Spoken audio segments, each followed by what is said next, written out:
So, what do you guys think about the race this weekend or last weekend?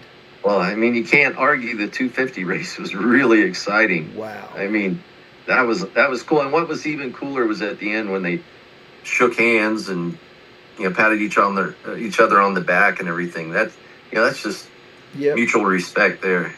I really like to see that. That was a Hmm. awesome way to finish that round of the West Coast and now moving on to the East Coast. That was pretty darn cool. Yeah, the 450s was a little.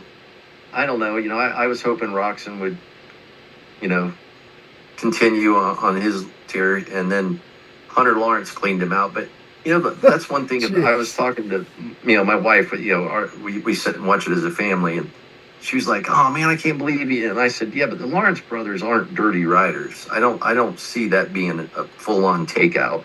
I think it was just a racing incident to be He actually, he said it was a crash, and if you watch it, he he didn't. I don't think. It looks to me like he actually. You should go watch it again because he said he crashed, and if you watch it, he's pretty much out of control. That's what it Yeah. I was. think he just crashed. Yeah. That's exactly right. Yeah. I wish Kenny, when he had his bike in front of him, on top of him, I was thinking, okay, I've been there before. All right, the bike stalled. You stay there until you Stand get on his straightened up, bike. pointing the way you're supposed to take Uh-huh. off, and you stay in front of him and get that thing kick started. Yeah. But he didn't, and it's like, come on, Yeah. Kenny, you know better than this. Don't line it up sideways beside him and try to kickstart him. He's got a push button. He's going to take off on you. And, Yeah. he could have kept himself in there a little, but I think he was thinking, what happened? Yeah. What happened? How? Why? I'm sure he had so many emotions going through his head. Totally agree. So it caught me kind of funny because it's been a long time since I still have some kickstart bikes, but I almost always ride my 450. You don't even have to get on it to start it. Like, Right? what is he doing? And then I remember, he's got a kickstart. He's got kickstarted. Yeah. So I don't know. That was a bummer. That was. But man, what a correction this race was. I mean, it brought all the points back to where it's a race still. I don't care where It you is. look. I mean, Yeah. it's anybody's race. And I mean, how cool was that? And to see Eli rally from a bad weekend last weekend, Yes. just to show, yes, you always stay in it. You never give up. You stay right Yeah. there. And it's the long game that you play in motocross. Yeah. Well, I guess Prado's out now for a race or two, I think. What's the final? I think I think they said an AC separation, shoulder separation, or something like that. Hmm. I think is what it was. Yeah. Yeah. Yeah, I But- thought it was cool I thought it was cool. I was glad to see Eli win again, like say to bring him back, but also and that he was the fastest guy. Right. Like the fastest guy won, and I always kind of like, yep, that's how it should have been. So Right. Just and on that kind of a track, all the different things that they were saying about it, and you could even see it looked like it was hard, just because at times a lot of the guys Oh, yeah. looked slow, it's just because the track itself was, just Well- so demanding. Well, it was so one line too. So a lot of lappers played a huge part in everything. It seemed like I think Kitchen was sprinting away from Deegan at one point, and then he got hung up on some lappers. I got a question there. So, I've watched it, and I should know this, but I guess I just don't know this. Over the years, and way more recently, say in the last 5 years, I've continued to watch the lappers be an issue. yeah. And, I have a lot of thoughts there, but did they change the rule some way or another? Like, 'cause it used to be that you'd see lappers, if it nothing else, they'd get over. And did they get this thing where maybe somebody got in the way by getting over and took somebody's line out, so they decided, hey, just always keep your line? Because it's like they give them the blue flag, but they still just keep racing and get right in the way. And it's like their situational awareness is just so bad. And I don't know if that's because they've all been the fastest where they came from. They're not used to anybody passing them. You got to know when somebody's coming up on you, and it's all like they don't even know. Well, that's what Ricky and Ryan Villapoto were talking about on that podcast I was listening to. They said that because the track was so rutted, there was main lines, and it, and when you're in those lines, you can't. It's not like you can just move. Right. When it's that rutted, so it causes a bottleneck a lot of times. The guys are trying to get out of the way, but they can't. Right. I think I think it's a bigger picture thing. And I mean, I get what they're saying about the ruts, but that means you can't wait until you're on your rear fender to do something about it. Yeah. You know who's behind. You should know they're coming up. So then it's like they're coming up. I'm going to get the fuck out of the way. Right. Yeah. But I mean, it's constant, and I think it's just like that. I mean, not to go into a Deegan diss again, but that slowing down, brake checking crap, like this has now become the norm because we don't do anything about it. And it's the blue flag thing, to me, it's comical. How they have this point system and everybody's like, oh, good, at least they're doing something. No, they're not. Like, it's like, and Vince Freeze is the perfect example. Yeah. Like, is there any question whether Vince Freeze has overstepped some kind of a bound? Right. And then he gives them opportunities to penalize them with books or rules that are on the books. And instead of doing that, let's make up new rules. I mean, not to be too down on the AMA, and I don't know what they're afraid of, but it's just like, just start penalizing people. And, Right. and like last year, that stuff with Shimoda and Deegan, it's like, just wave the black flag. That's Right. what it's for. If it was an amateur race, that's absolutely what would have happened. Hands In down. fact, what Deegan did at Seattle would have gotten black flag at an amateur race. Right. Yeah. I just don't get how that stuff keeps happening. And just kind of. Maybe ratings. I don't know. Maybe it's the kind of the WWE thing where it's like exciting and your guys getting, and I don't know. Maybe it's for ratings. That's the only thing I can figure. And I sure hope we don't go very far down that road and end up like the NFL. I mean, hell, I hope we don't. I mean, our sport has been immune to that for the most part. Man, I hate to see that.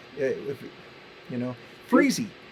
I gotta ask there, is he related to somebody that's way up in AMA or something? Because how does that guy continue to be who he is and do what he does, and he's always there, and no one's ever said anything ever? Yeah. I don't get it. But they have been penalizing them every race for noise. I don't know if you've been keeping up with that. I saw they that. have been getting them all for noise. And it's like, okay, yeah, I get that, but if you're going to enforce one rule, you need to enforce them all.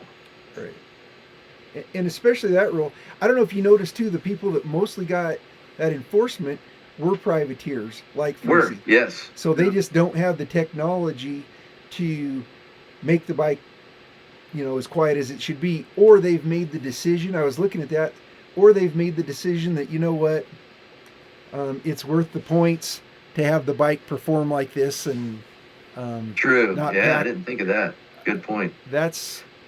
I don't know. But other than that, I was like, why is it all the privateers that are getting that? And I never thought of that. But you were talking about the blue flag thing. That brings back, what some of the pros have been arguing about with comms in your helmet. If you got a guy that's, getting lapped, you could have, the referee on the comms saying, hey, number 48, you're getting ready to be passed. Watch for the blue flag or whatever it may be. But, and a lot of your pros are like for the comms in their helmet. But AMA says, nope, can't do it. Right. Yeah. Go ahead, Aaron. I'm kind of out on a lot of it. I mean, I'm fine with the comms, but I'm out on the excuses where it's like, and they say it over and over that, a lot of times the lappers hold up the guy in first more than the guy in second because they know it's like, yeah, dude, who's around you. Like those especially in Supercross, they lap back on each other. Everybody's looking around. In Supercross, you got so much time in the air. Like, you got plenty of time to check the whole, with all the jumps, they know where everybody's at. They know who's behind them. They know who's ahead of them. They know when somebody's coming. And I think the reason they're not getting out of the way in the blue flag is because they're racing for points and For money. position, yeah. It's simple. It's like, why? It's like, oh, so Eli's coming, big deal. I've got my own deal going here, so I'm going to take advantage of it. Right. Yeah. And nobody gets penalized. I mean, just think about it. We can take an entire Supercross season, and do we get 5 penalties? Or I don't know that there's ever been more than 1 or 2 in an entire season. You don't ever hear about it or see it. You never hear about it. No. And it's messing the sport up. I mean, it literally is. I'll admit, I'll be the first one to admit, when it happens to the guy that I didn't want to catch the guy I wanted to get away, I'm really happy about it. All for it. but yeah, it's not good for the sport. No. And it didn't used to happen. Did not. Now No. It's every race. It used to be something that when they were coming around, they had the blue flag going, they slowed down and got off to the side a little bit. And I understand maybe there was some incidents that happened there. I don't know, but I was just trying to find out, where did that happen that we don't ever see that anymore. Nobody that's getting lapped even makes an attempt. Well, I shouldn't say that. Generally speaking, nobody makes an attempt to get out of the way and not be in the way. They just keep the line and keep racing. To me, you know, you've seen this thing where everybody pulls their pants up on the starting gate, right? Mm-hmm. Yeah. I almost think you could put the blue flag thing. It's similar in that nobody used to do that. Now people do it, and now that's the norm. Right. And I think with the blue flag thing, it's like people didn't do it, and maybe they were penalized. I think they probably were. And now it's become the norm to just keep racing, and nothing's going to happen. And so why should I be the one guy that pulls over other than Adam Cianciarillo? Yep. You're absolutely right about that. Just because we've gotten so weak, and that's what I mean by the NFL thing. It's like so many things have happened in the NFL to where we're going to decide whether that's okay or not okay. And I guess I'm going to stop there before I get too political with that deal. But I don't want to see that happening in our sport, and we're definitely seeing it with rules like that or things that aren't being enforced with things like that. And that's how you deteriorate a sport. I see it with NASCAR right now. I see things happening that it's like, wow. I mean, little by little, it's chipping away on what is all right and not all right, and then we kneel to social pressure more than we do about this was the line that was crossed, and so here's the penalty. Just the way it is. You know, it's funny because I've been watching the GPs, and to me, it's like, it's the sport of kings. You know, they don't run into each other. They're just so different. And then Supercross is going down this path of, it's becoming a circus. It's a sideshow. But then it's like, for me, I love this MXGP, but, you know, if I had a sideways hat and a puffing on an inhaler maybe, and didn't own a dirt bike, maybe I like the Supercross. Right. It's true. I mean, the GP, if you're a purist, if you're a motocross purist, you watch GPs and it's like, that's the sport. That's the standard. Dude, I can't watch it. I don't know if it's the announcers or what. I just cannot get into it. I mean, they're incredible racers, but it's just something I've tried and I just can't get into it. Let me ask you this. Do you like motocross better or supercross better to watch? I would say probably Supercross. And the reason I ask that... Oh, go ahead. I think Supercross just because, number one, as a fan, if I go to it live, it's easier to watch. You can see the whole track. And, you know, it's quicker motos, so you have a lot of turnover. And that's what I like about Supercross. But, I mean, don't get me wrong. I'll sit and watch all day, you know, watching outdoor motocross. I love it. Sure. But I think with the European thing is, I think a lot of it's just the way, I don't know, the announcers and their their accents and how they're constantly talking and I don't know, there's just something about it that's kind of annoying. Don't get me wrong, I love to watch the Coen brothers and Jeffrey Hurlings and all those guys, but I don't know. I'm just an American motocross purist, I guess. Well, and that's the reason I asked that question, because that's kind of what I've found is people that like outdoor motocross, uh, like me, I'll be honest, I could care less if I watch Supercross, and that might sound sacrilegious to some people, but it's just not something that I do. So Mhm. I watch it because I like dirt bikes, Yeah, but it's not racing. You know, it's one guy getting ahead of another guy and maybe a couple other guys, and you might once in a while might see three people battling right. for a position.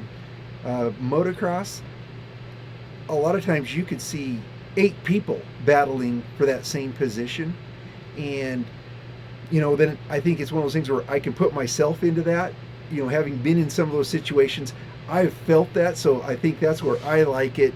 And I don't have that same thing to be able to put myself in a supercross situation.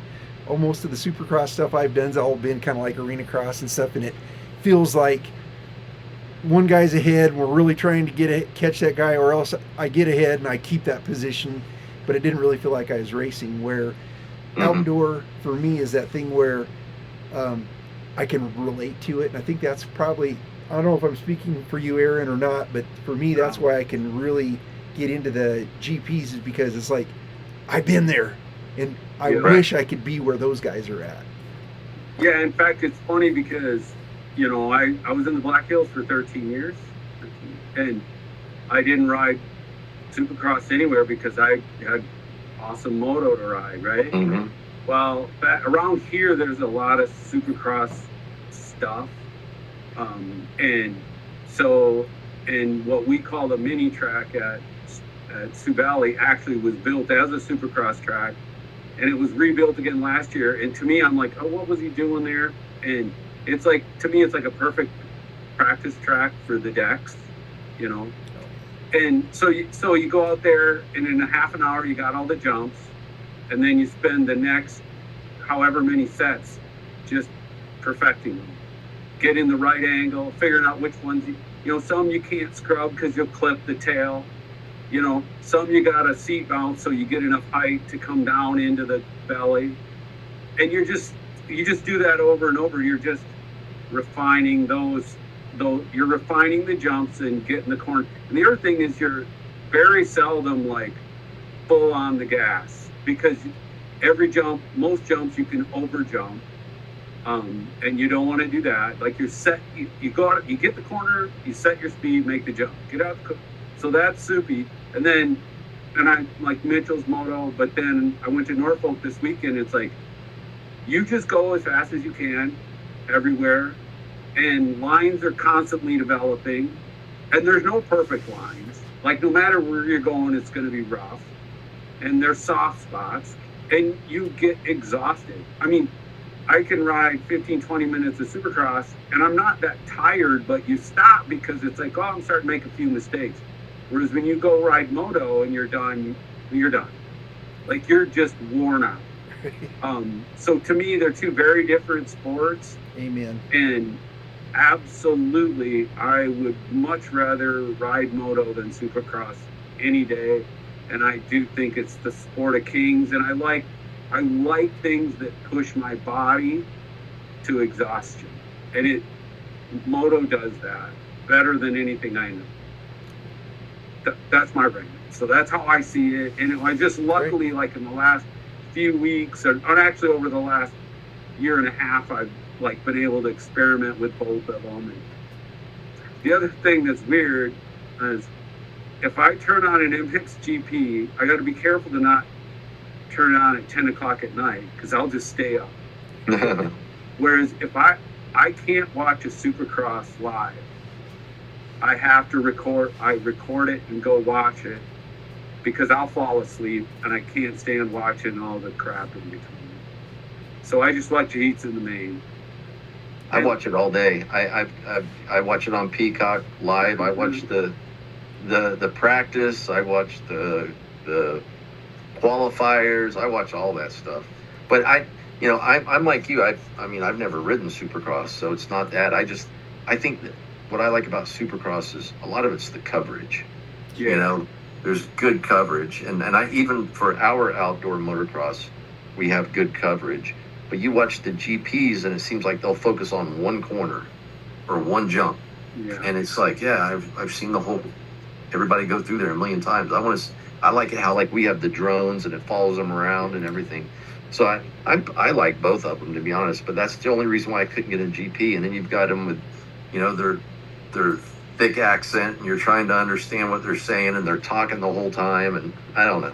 Sure. So, and I think it's like just like the South Dakota's a microcosm of the world, and we've got some successful, like we're really splitting apart where the moto that's left which is mostly us, and it's going really, really moto, and yet we have the Decks and Rapid and the Petersons that are very successful with going more and more and more soupy. I mean, you call it arena cross, but it's the same sport.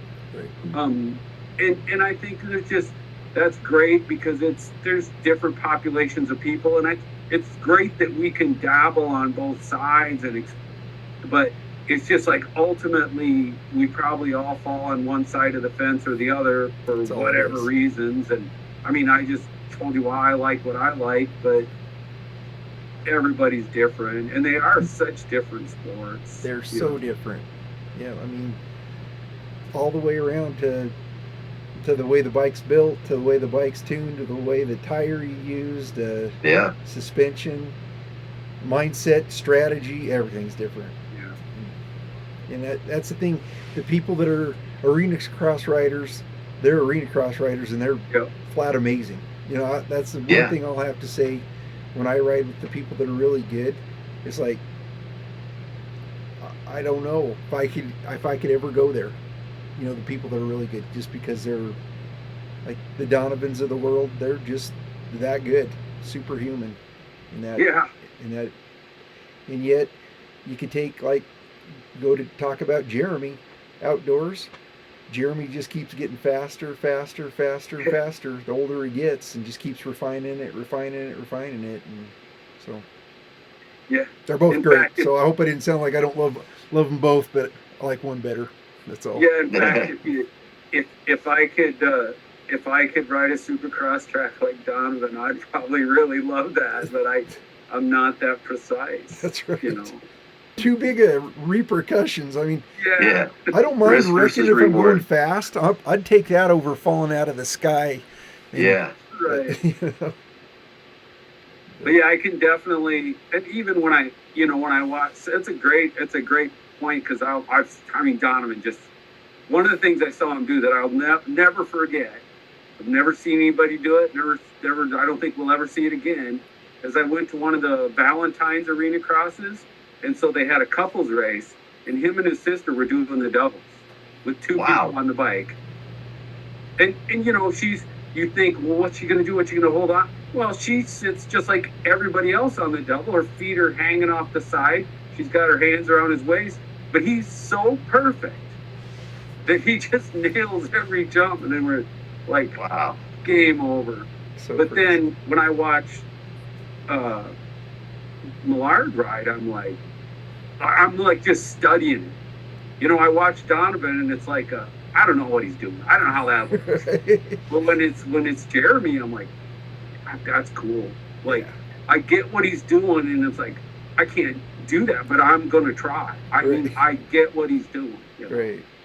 So just different sports altogether, really. That's it.